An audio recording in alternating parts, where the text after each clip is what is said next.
Aujourd'hui, je veux vous parler de Louis-Antoine de Saint-Just. Pour moi, il est sans doute l'une des figures les plus fascinantes de toute l'histoire de France.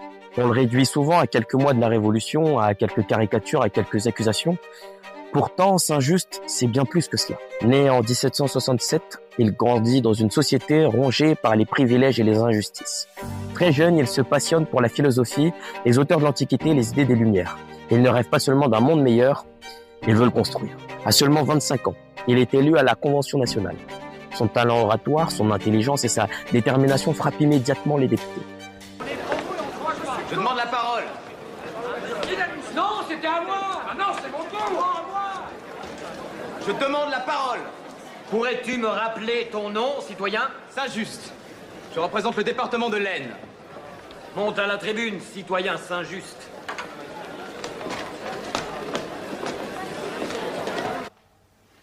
Citoyen, un roi n'est pas un homme ordinaire. C'est un rebelle. Un usurpateur des droits d'hommes ordinaires. Un roi doit régner. Ou mourir.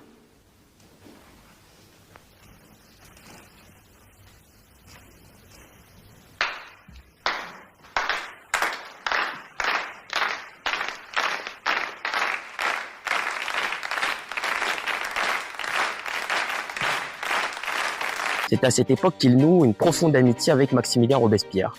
Les deux hommes partagent une même ambition, bâtir une république fondée sur la souveraineté du peuple, la vertu et l'égalité. Saint-Just laisse derrière lui des textes d'une étonnante modernité. Il écrivait notamment que le bonheur est une idée neuve en Europe, rappelant que la politique devait avoir pour premier objectif le bien du peuple.